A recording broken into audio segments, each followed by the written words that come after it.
Before we begin, thank you very much to Moxidrin for joining the Patreon campaign. Thank you very much for the support. It is always appreciated. Thank you, everyone, for what you do for this channel.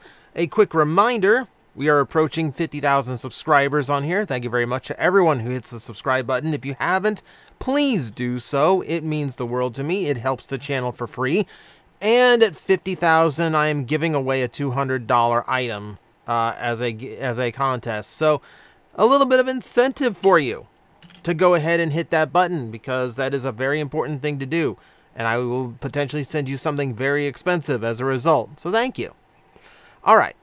Now let's get to talking about today's little topic. So this is something I've been kind of wanting to do. Like, I wanted to review all these toys because I have all of them now, except I don't really have the time.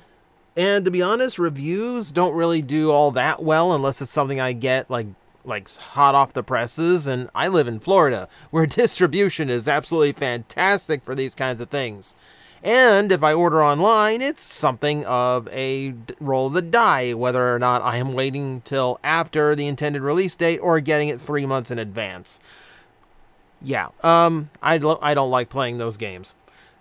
Speaking of, we're going to be talking Studio Series Gamer Edition today because I've been concerned about this line. So initially quite excited because this did open up the possibility of us getting some extremely cool designs that otherwise aren't really releasable in any modern format. So this was actually kind of a cool announcement. I was really behind this when it came up. And obviously I did a review of Optimus Prime and had really high opinions of it. That said, it's been rough. It's been a little bit rough. So today we're just going to kind of go over an entire, overview of it, considering we only have one toy on the horizon, which is a remold, and we don't really know anything about the impending 6th figure or whatever may happen to come next from this line. So let's look at it as a whole now, and we will see what's going on here. So obviously we're going to start with the Optimus Prime. As I notice, my layering is off. There we go. So with the Optimus Prime, I really liked it. Okay, so I'll be up front with everyone. Like, this is in my listing. This currently right now is up there in my potential toy of the year candidate level. I think that highly of it. I think it's very fun to transform. I love the overall look. It's very different for a modern Optimus Prime. Yeah, it could stand. The colors might be a little bit too bright, but you know what? That's a kid's toy for you. It doesn't really shock me. I saw so many people getting down on this toy, because keep in mind, like, I generally am nicer about toys than, ironically, the Plastic Addict guy is nicer about toys than a lot of people tend to be. I tend to enjoy toys for what they are instead of complaining about what they aren't. And a lot of people do not agree with that policy. So they just kind of harp on whatever is wrong with this thing, even if it's something that's only slightly wrong. Okay, yes, you can see big hollowed out parts in its upper arms and its thighs. It still feels solid, so that really doesn't hamper my personal experience with it. If it does for you, that's fine. For me, it's not a big deal, unless it is detrimental to the toy in general. Would I like it to be built more solidly? Yeah, I would like to see a toy that doesn't have exposed mushroom pegs all over the place. But it still feels fine, and it still plays fine. And yeah, like most of the time when I look at it, it still looks really good. So that's a common point. With this toy in particular, people looked at the back of the truck mode and they went, there's this big dumb gap in it. Clearly this toy is terrible and cheap. How often do you look at the back of the vehicle mode, really? And really, what does it matter if you can see his robot mode fits in the back of a futuristic Cybertronian vehicle mode? I'm pretty sure on Cybertron, they're not concerned about hiding all their robot bits. We're lucky that they don't just, like, sprout wheels and roll without transforming at all. If we're going to talk logic here. So for me, those things that a lot of people harped on were just not big deals. They just didn't seem important. They are clearly important to some people. To me, I felt like it was fine. I thought this was a fantastic figure, and this thing gave me some really high hopes for the rest of the Gamer Edition line. I've since gotten all the Gamer Edition toys since this. Yeah, we need to talk. So the next one on the list, so just to give you before, like I was going to show you like accuracy, paint aside, like I do think the accuracy on this is actually done pretty well. This is a thing. This is a thing. So I want you to know how good the Optimus turned out. And then we have to talk about the others. So Barricade was the one everybody warned me about. Barricade was the one where I didn't even have it in hand yet, and people were already asking me if this was going to be up for Plastic Addict. And I'm like, I have to actually have it, because you people get really hyperbolic about getting into your own heads over what is so bad about this toy. You stop looking at it objectively, because everyone wants to echo the same sentiments and go, yeah, this really is bad. This really does suck.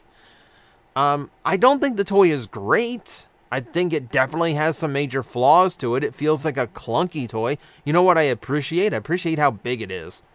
I appreciate that in vehicle mode, he's a very large toy. Like, far larger than a lot of the car toys that we've been getting in the years. I mean, if he wasn't hollowed out, if he wasn't depending so much on kibble, I'd almost give him like a Cybertron-esque feel to his size alone. But that's really like the most of what's really good about him. His articulation is stunted. He does rely heavily on huge hunks of kibble for his transformation. Keeping in mind, a lot of these designs, they're trying to make toys out of things that technically were never designed to turn into something. So there is a there is a stepping stone. There is like a wall that has to be overcome. And sometimes it doesn't happen. That's just the fact of it. They're just trying to make the best of what they have. Lemonade out of lemons, as it were. And sometimes you get lemonade, and sometimes you just get a bunch of crushed lemons in a glass. There's a difference. So Barricade is okay.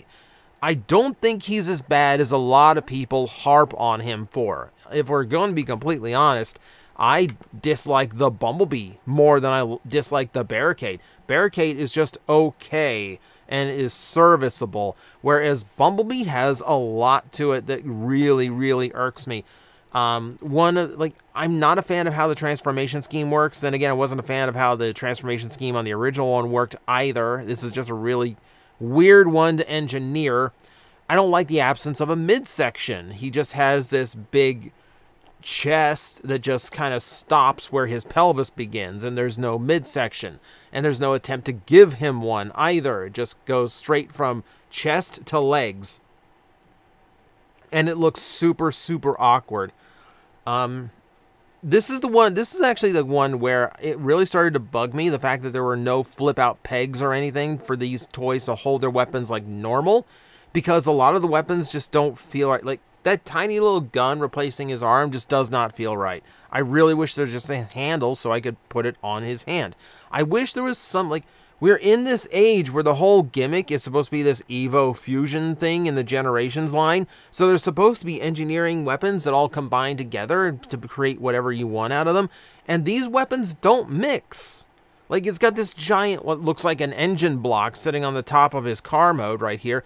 That can't combine with his arm gun.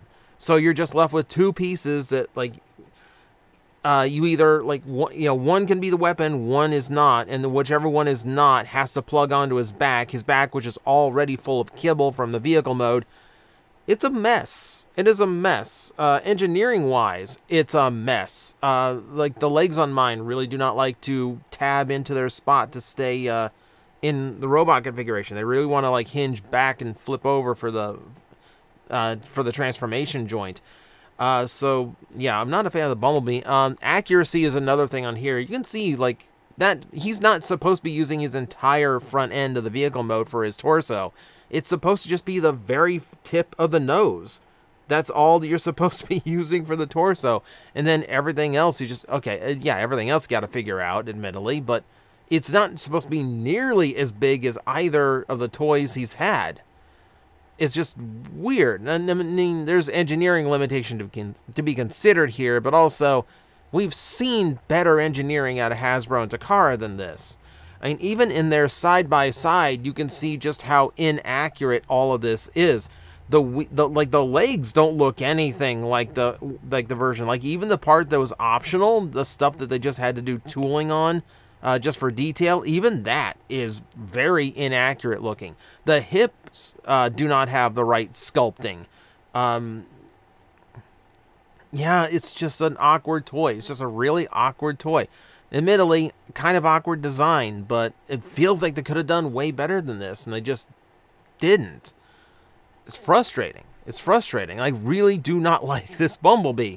And we've got a cliff jumper of it on the way, too, that's going to have all the exact same problems. Oh, it is what it is, I guess, isn't it? The latest travesty is their Megatron. Now, I was super excited for this because the original toy is one of my favorite Generations toys from that run. I really, really liked it. To this day, I sold it off. I sold it off, downsizing my collection too quick. It's one that I really want to get and pick up again at some point. But this one was coming out, so I thought, ooh, I don't need to go back for the original. Now I can just get the nicer one, the new one, the one that will be more accurate to the game. Now, there are some things to state here.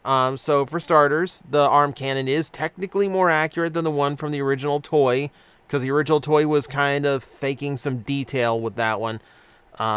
And yeah, it does do a few things a little bit better design-wise. I mean, it's technically closer to how the model looks, and we'll give it credit for that. The arm cannon does still feel a little bit too big, and it sticks out too far. And I'm not big on the Energon mace, especially not big on the Energon mace, considering he has to hold it at the very tip, which looks super awkward. But no, I had high hopes for this toy. And then I started seeing things like this, where the original toy is on the left and the new one is on the right, and it's barely any bigger. In fact, if you account for the bulk of the original deluxe toy, I would say it is not bigger. I would say it's basically the same size.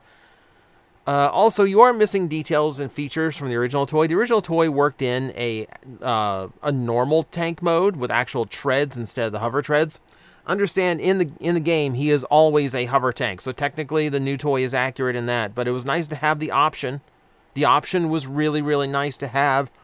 On top of this, the toy came, at least the first toy, came riddled with QC errors.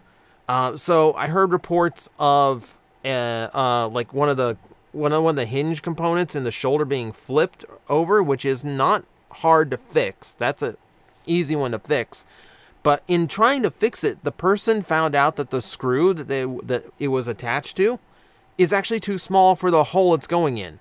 And it's not the only person to notice that. So they actually used the wrong hardware that barely fits the hole, and doesn't really link up the parts as firmly as they should. Also on mine, there's some joints that are way too loose, especially considering he's expected to be holding some pretty large weaponry in his arms. And then there is the most common issue, which is the back of his legs, where the knees have components on them flipped backwards. And they are pinned in, so repairing it is not easy in the least. There are hooks. There's these like weird hooks that, if they were flipped in the right orientation, would not interfere. But flipped backwards, it stops the knee at about 20 degrees. So the knee joint can't even bend properly on this one. There's ways around it. You can open up the panel for transformation and scoot his leg in there, but then you're left with some awkward leg kibble hanging off in the poses. The most common one, and the one I ended up doing, which is just clip off those little plastic hooks, and then the knee works fine. But man, for something like this, I mean, admittedly, it's because of my love for the design that I'm going like, nah, poopy. Okay, admittedly, yes, I am like harping on this a little bit too much. you know, because I like the original toy, and I was really hoping that the new one would be an improved version of said toy. So my disappointment is creeping in, and it is helping to fuel this a little bit. But there are just some things that are just like, man, I think a lot of people were hoping a lot better for this toy, and then it just comes up with this many problems right out of the gate, which is not what you want when you're kicking off a brand new sub-series of studio series, which is a really popular line. So, yeah, as far as I can tell, this line is going to be like 1 for 5. Like, it's got a 20% rating right now, as far as I'm concerned, on just producing really quality toys that everyone can universally agree this is a good toy. And even that Optimus Prime, people do not universally agree that it is a good toy. I would disagree on that one myself. But even now, even we're only 5 toys in, we have things like this, where during a Q&A, Hasbro not only like described like they're looking into other avenues for what Studio Series can be, including comic book studios, which I don't think would be any different than what we're getting in Generations. You know, there's not, and even then, like, that opens up a lot of potential for like comic book based characters. But we already have that, you know? Like, we've got Amazon exclusives that are releasing, like, 2-packs, you know, with, man, I can never remember their names right offhand, so I'm not going to try. But no, like, to the point, there's an entire capsule right now being released by Amazon that is just comic book based Transformers. So we don't really need it for a studio series, but they're already asking the question, would that be okay? Would it be okay for us to do comic book studios? And my answer would probably be no, because it doesn't feel right for studio series. And then they look into, like, they've also discussed like looking into other games, and, you know, besides just the War and Fall for Cybertron, because eventually the same problem they're having with the live action movies and studio series is going to happen to the game edition. They're going to run out of designs that are feasible to do that they could actually sell at retail. So they've talked about other games. The only other game, though, is Transformers Devastation. Transformers really, like, for a franchise that's been around for as long as it has, Transformers' weakness has always been in the video game area. So they've joked about other releases, and we'll talk about a couple of those here to round it off, but they were discussing about, like, if we were to do Devastation-based toys, we would have to figure out how to do the cell shading thing, and, like, and my brain is just going, you already did that. You already did that. And guess what? It looked really, really good. Like, your attempt at cell shading a physical object actually looked pretty good. You know, I would say, good job. Make me a whole line like this. But this was a 35th anniversary release. Undoubtedly, this was probably more expensive to do because it is a lot of paint on this toy to get it to look the way it does. It would not surprise me if this is unfeasible now, even if it's only 5 years on. So this is possible. It is possible to do Devastation. You know, we've got Runabout and Runamuck. You could just do the blue and yellow generics from that game and do this exact same paint scheme to them. And that would probably suffice for a Gamer Series release. That would probably get people to buy it, even at just like a, I don't know, Target exclusive multi-pack for like troop building or whatever. The problem here is that you're doing it for game. Like, there's really only 3 prominent games. You know, it's War for Cybertron, Fall of Cybertron, and Devastation. Everything beyond that is either shovelware quality or just so obscure that no one's really going to pay much attention to it. I don't think we're getting Star Upper from the Beast Wars 2 Game Boy Color game that was only made in Japan, right? So, things like that aside, they're extremely limited in the numbers of games they can do, and all 3 games that are you know, the prominent Transformer video games that there are, all of them are unable to be bought. None of them are available for release right now. So you're banking on something out of, like, and keep in mind the games didn't sell that great. So we're also banking these designs off of a limited number of people who actually know them and are and, you know, enjoy them enough to, like, want collectible versions of them. Again, we are looking at a very niche market here that is rapidly closing the more obscure that game gets, and the more, the fewer designs left that they could viably do.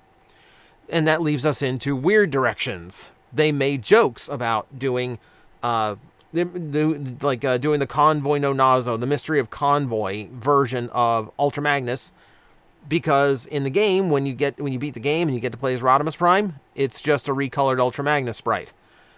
Now, that feels like something Bakugan would have done back in the day if they had like a Voyager scale Ultra Magnus that could have worked with. I don't think they're going to do it with a $90 figure. You're most likely just going to get Delta Magnus, the powered Convoy repaint instead. They also joked about doing something for the Beast Wars Transmetal game, which, okay, potentially viable, but that would require really your only option there outside of doing Starscream colored Transmetal Waspinator, which is like a repaint I've been screaming for years, but that means you'd have to do a new Transmetal Waspinator who wasn't in the show, which means you're probably not going to do that. You're probably going to get Megatron X. They're probably going to do like a Voyager Leader class Transmetal Megatron at some point, and then, which they finally admit they're just going to use metallic paint for that. Been telling them for years. But that's really it. It's just going to be like a silver Megatron with like weird wings attached, and that's just going to be the bulk of your like Gamer Edition Beast Wars. Again, this feels like a stopgap. They're so low on movie toys they had to go with something else, but there's an extremely limited pool of what they could actually do with anything else.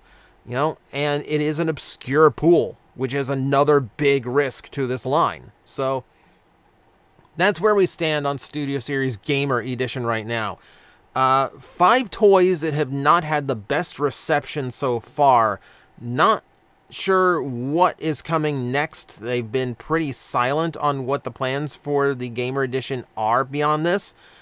And a very limited pool of what they could do following this. If it does take off and if it does work, what else is there? And honestly, not a whole lot. So keep an eye on it. Let's keep tabs, and we'll check in on this again at some point. But for now, let me know in the comment section below if the Gamer Edition series is viable, if you think it's going well, if you think there's some trouble going on, or maybe even what you would do, because there's a lot up in the air right now. So, thank you again for watching. I will see you next time. I'm like, I think you guys got this. I will back away, and I will see you all later. You've got this handled. Alafi's like, really? You're not gonna help me? Like, it's fine now. It's like these disgusting creatures breathing down my neck, and you're all just like, I believe in you. You got this. All right, you seem to have this. 5 minutes.